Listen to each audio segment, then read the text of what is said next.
Sigue el debate por la propuesta del presidente de Renovación Nacional, Mario Desbordes, en orden a ver la opción del retiro del 10% de los fondos previsionales. Esto para hacer frente a la crisis económica derivada del COVID-19. Para profundizar en este tema nos acompaña justamente el presidente de Renovación Nacional, Mario Desbordes. Diputado, bienvenido a Canal 24 Horas. Muy buenas tardes.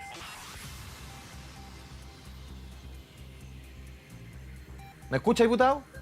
Sí, lo escucho bien. Ya, no había dado cuenta que había respondido. Diputado Desbordes, a ver, preguntarle justamente, partir por el tema de pensiones, una discusión que está instalada hace rato, que ahora ha ido tomando temperatura, y sobre todo después de la adhesión, entre comillas, de usted a esta iniciativa, también, en cierta medida, del alcalde de Las Condes, Joaquín Lavín. ¿Por qué a usted le hace sentido una idea, una propuesta que a su sector más le provoca roncha?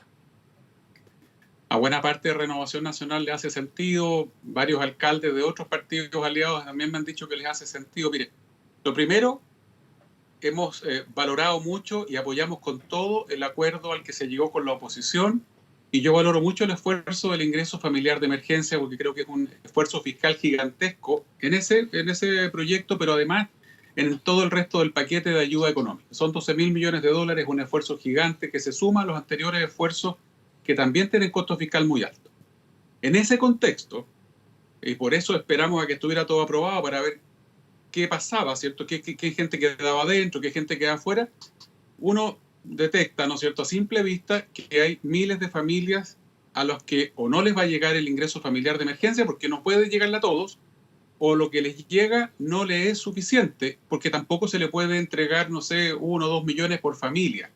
Los recursos no alcanzan. Entonces, hay un grupo al que no le va a llegar y otros a los que, llegándoles los 300, los 400, dependiendo del grupo familiar, les alcanza para pagar el arriendo, por ejemplo, y les falta para el resto de las cosas. En ese escenario, la pregunta que uno se hace es: ¿cómo ayudo a estas familias de clase media que lo están pasando tan mal?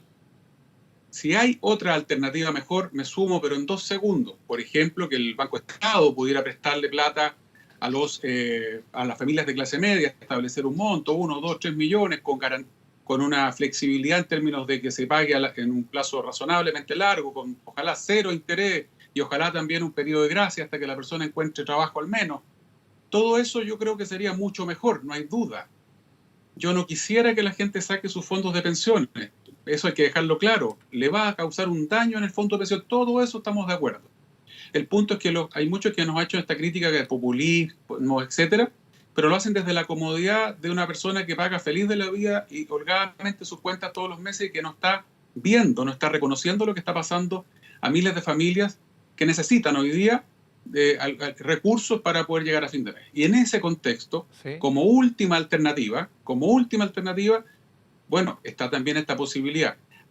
Mire, por ahí hay unos señores que viven en el mundo del Twitter y que plantea, ¿cierto?, un ex candidato presidencial, que esto es el populismo de Perú.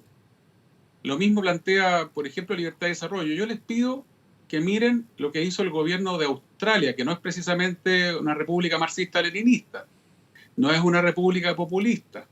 En Australia, que es un modelo a seguir, según lo que nos ha dicho el propio ministro Briones, en Australia le permitieron a la gente retirar parte de sus fondos de pensiones para hacer frente a la emergencia del COVID. Así textual. Sí. Yo entiendo y le creo al ministro de Hacienda que se ha hecho el mayor esfuerzo fiscal. Esto no es en contra del acuerdo, esto no debería complicar el acuerdo, esto es entendiendo que el acuerdo al que se llegó es lo máximo que se puede gastar. ¿Sí? Por lo menos en las últimas horas han surgido algunas propuestas. Aquí por lo menos en esta misma mesa conversamos en 24 tarde, por ejemplo, con el economista Joseph Ramos de la Universidad de Chile, quien propuso, por ejemplo, que las personas pudiesen sacar, por ejemplo, 1 millón de pesos de su fondo de pensiones y que postergaran su jubilación, por ejemplo, 1 año. Ayer conversamos con el expresidente del Banco Central, José Gregorio, que decía, a ver, también se le puede prestar un dinero, no sé, lo que necesite esa persona, 2, 3, 4 millones de pesos, 1 millón de pesos, lo que necesite, y que se vaya devolviendo después, que sea un autopréstamo, más que lo devuelva al Estado. ¿Cómo ves esas iniciativas, esas propuestas, por ejemplo? Lo primero, yo sería bien práctico y yo me olvidaría de que lo vuelva el Estado. Si hay fondos públicos, que sea por otra vía, que no afecte las pensiones, que además, efectivamente, esto tiene un efecto en el mercado de capitales. ¿A usted que lo devuelva al Estado no le hace sentido? No, pues no es real. Eso no es realista. Hay que ser prácticos y honestos con la gente. Y con el correr de las horas o de los días han surgido voces razonables que dicen, mira, ojalá no hagamos esto, pero si tuviéramos que hacerlo, y Joseph Ramos, que es un destacado economista, ¿cierto? Fue decano en la Universidad de Chile y tiene toda la razón, yo lo escuché también, decía, lo del 10% como porcentaje, no me parece porque hay gente que tiene muy poquito y eso no le va a alcanzar y hay otros que tienen mucho y eso les puede sobrar. Entonces, él tiene toda la razón que quizás es mejor determinar un monto como hicieron los australianos, un monto de dólares australianos, y quizás con un techo que puede ser el 10%, o bueno, evaluarlo. Luego, él dice que la persona se jubile un poco más tarde. Esa es una de las posibilidades para reponer los fondos, para no afectar la pensión. Otra posibilidad es que las personas coticen en vez de un 10, un 11% cuando encuentren trabajo y empiecen a recuperar lo retirado, ¿cierto? Con una cotización un pelito más alta que, siendo del 10 al 11, no debería a cualquier ciudadano normal causarle un gran daño en el flujo mensual. La tercera posibilidad es la del préstamo, que también es una posibilidad lógica, ¿cierto? Saqué la plata, la usé, la necesitaba de manera urgente, encontré pega de nuevo, estoy de nuevo en condiciones de enfrentar, ¿cierto?, mis obligaciones mensuales y empiezo a devolverlo dependiendo de cuánto me quede para jubilar en cantidades razonables que yo pueda enfrentar, ¿cierto?, y que pueda pagar todos los meses. Esa es la tercera posibilidad. Me parece que todas esas posibilidades son dignas de estudio.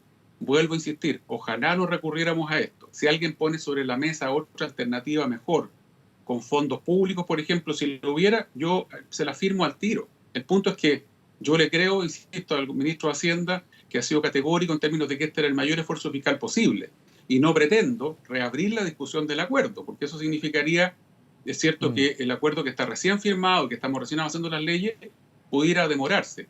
¿Por qué planteo esto ahora? ¿Y por qué no esperé un mes más cuando esté todo tramitado, como dijo también un dirigente de Bópoli? ¿Por qué ahora? ¿Y por qué enredamos el acuerdo? Porque la gente está con la soga al cuello ahora, no en un mes más. Porque hay gente que ya sacó sus cuentas y se dio cuenta que el IFE no le va a ayudar. Sí ayuda a mucha gente, que es muy claro. El IFE le va a ayudar a 2 millones y tantos de hogares que estoy seguro que en gran parte de ellos va a cubrir lo que necesitan. Pero no le ayuda a un importante número de hogares y esa gente ya se dio cuenta y esa gente tiene que pagar a fin de mes desde el arriendo, ¿cierto?, de donde vive hasta las cuentas, pasando por el instituto, la universidad. Estoy lleno de mensajes de gente que me da ejemplos reales donde me dice, diputado, tiene razón. Nadie quiere gastarse los fondos de pensión anticipadamente si hubiera otra alternativa. Pero creo que es algo que no debemos desechar. Es muy cómodo, muy fácil tratar esto de populista. Es de una irresponsabilidad infinita no reconocer que hay un sector muy grande de la clase media que lo está pasando mal y que está desesperada.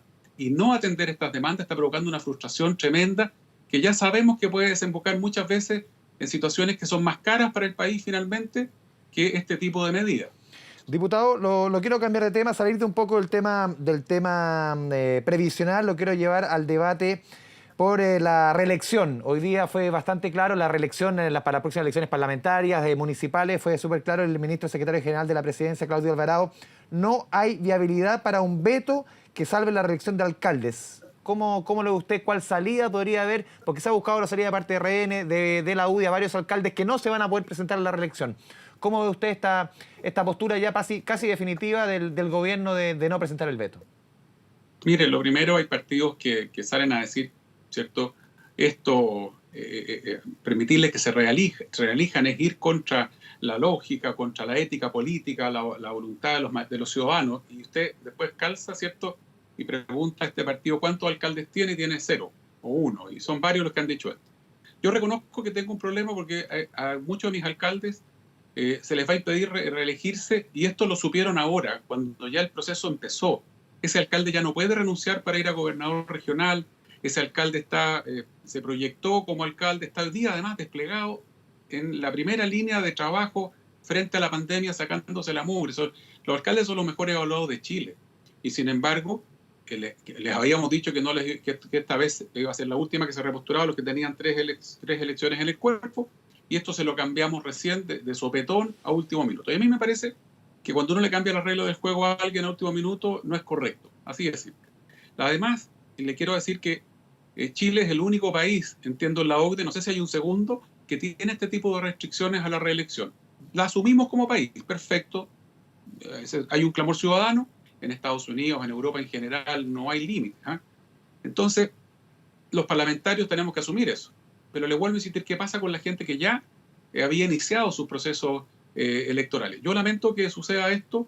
Ojalá hubiera un poquito más de lógica atendiendo lo que incluso la gente quiere. Yo he estado en un par de comunas, estuve, bueno, no las voy a nombrar, en algunas comunas con el alcalde y alcaldesa, y la gente me decía, ¿por qué no se puede reelegir la alcaldesa? Soy yo el que decido si lo quiero o no como alcalde o alcaldesa. Lo otro que está pendiente es determinar si terminamos con los blindajes, porque también hay mucha gente que habla de las inhabilidades, para usar un concepto que suena bonito, que en la práctica lo que hace es blindar al incumbente. O sea, no puede postular a ser diputado ni senador la autoridad si no renuncia, ¿cierto? Un core o un alcalde si no renuncia un año antes. Ojalá yo lo saque 3 años antes para que no me pueda competir. Todas esas formas de blindaje, de protección, ¿cierto?, al incumbente, yo creo que también hay que revisarlas y terminarlas, porque son formas de protegerse que me parece que no son democráticas. Entonces, yo creo, honestamente, y no es políticamente correcto lo que voy a decir, que a los alcaldes y concejales se les debió haber permitido esta última vez porque les estamos diciendo que no cuando ya habían iniciado su proceso. Esa es mi opinión personal. Si no se puede eso, ok, lo lamento. Y vamos entonces a la otra patita. ¿Qué pasa con las inhabilidades que pesan sobre un consejero regional, por ejemplo, sobre un core, sobre un alcalde para postularse a otros cargos? Y espero que también revisemos eso. Diputado, también le quiero preguntar por el plano interno de Renovación Nacional. Hoy día, en entrevista con el diario La Segunda, el senador Andrés Salamán fue bien duro con usted. Dijo, en las próximas elecciones de RN, votaré por la lista que enfrentará a Desbordes. Aquí da lo mismo que se presente aquí, es ir contra el actual presidente del partido, y lo sumo a las críticas también del expresidente de su partido, Carlos Larraín. No voy a votar por Mario Desbordes porque ha llevado a RN a la izquierda. Mire, yo me acuerdo mucho de Sergio Nofre Jarpa, que creo que es el gran líder histórico de Renovación Nacional, cuando don Sergio me contaba que lo habían tratado de llevar el partido a la izquierda ya por el año 91, 92, cuando él lideró, y se lo reconoció el presidente Elwin en un homenaje hace unos años atrás, lideró la democracia de los acuerdos. Sergio Nofre Jarpa apoyó la reforma tributaria de Foxley, lo mismo que hizo el presidente Piñera, dicho sea de paso, la reforma laboral de en ese tiempo el ministro Cortázar, ambos con el presidente Elwin, y de ahí para adelante, permanentemente, a los liderazgos de Renovación Nacional, cada vez que han llegado a acuerdos de algún tipo, se les trata de izquierdistas, dicen que van a destruir el país, que son populistas. Y le pasó también a Carlos Larraín. Entre otras cosas, recuerdo cuando propusimos llevar el salario mínimo a 200.000 pesos, pegando un salto importante, después de reunirnos con pymes, con organizaciones que nos dijeron que sí se podía, porque creíamos que era una señal importante que había que darle a la ciudadanía. Nos dijeron que éramos izquierdistas, que habíamos izquierdizado el partido, que íbamos a destruir la economía. Cuando propusimos terminar con el binominal, Carlos Larraín dirigiendo el partido, a Carlos Larraín, si usted googlea, va a encontrar que le dijeron exactamente lo mismo. Ahora él me lo dice a mí, perfecto, está en su derecho, no comparto su opinión, él no creo que haya votado por mí en la elección anterior, en la interna. Este no es el minuto para estar pensando en elecciones de los partidos, cuando está muriendo gente, cuando tenemos miles de contagiados todos los días, y por eso yo encuentro un poco desafortunada esta serie de entrevistas. Pero es legítimo. Andrés está pensando en la elección interna. Bueno, está bien, perfecto. Es en noviembre. El senador Alamán hace mucho rato que no es parte del grupo que me apoya a mí en la gestión y tiene todo el derecho. Y en eso yo no tengo problema y tan amigos como siempre. Tenemos diferencias en cómo abordamos los puntos de vista. Él hace, mire, 3 días antes de que el presidente convocara a este gran acuerdo, él había hecho una entrevista en un canal de su competencia diciendo que no había que llegar a acuerdos, que no había espacio para los acuerdos. En paralelo yo decía, ojalá lleguemos a acuerdos. Ahí usted tiene 2 formas muy distintas de ver lo que hay que hacer en estos minutos. Y el militante de Renovación Nacional tendrá que dirimir a final del año. Si prefieren a la lista que apoyará Andrés y don Carlos, yo me sumo inmediatamente a trabajar por ello. Si votan por mí, bueno, así es la democracia. Diputado, pero creo que es bien desafortunado, bien poco correcto estar a estas alturas de la pandemia pensando en las elecciones internas de los partidos que le importan a un grupito y a nadie más. porque si uno hace historia, esto le recuerda un poco la pelea, entre comillas, política que se dio en los 90, en la entonces derecha liberal que encabezaba justamente a Andrés Alamán con un sector más conservador, como que vuelven se vuelve a seccionar nuevamente Renovación Nacional en un sector más conservador, otro sector más liberal. Hoy día usted, entre comillas, lidera ese sector, entre comillas, perdón, liberal, junto a Manuel José Sandón. ¿Se da nuevamente esa decisión dentro de Renovación Nacional que tanto marcó en los años 90? Yo creo que la diferencia hoy día no están dadas por eso.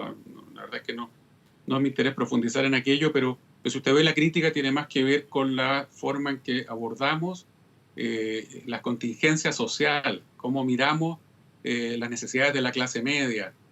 Cuando esta semana algún dirigente del presidente Bópoli me decía que en Twitter, innecesariamente, porque pudo haberme llamado por teléfono, de que plantear la posibilidad nomás de que se usara el 10% era una irresponsabilidad porque no era necesario.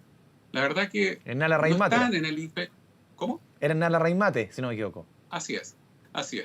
Y yo le decía, por favor, o sea, yo creo que es necesario darse una vuelta por la clase media para ver lo que está pasando. Entonces tenemos aproximaciones distintas y lo mismo pasa dentro de Renovación. Y eso es legítimo, es completamente legítimo. Y al final del año el partido decidirá y definirá. Hoy día lo correcto es que nos concentremos en cómo enfrentar la pandemia, que tratemos de llegar a acuerdos con la oposición y que además enfrentemos a la oposición en aquellas cosas que nos parece a nosotros que ellos en lo que ellos están equivocados.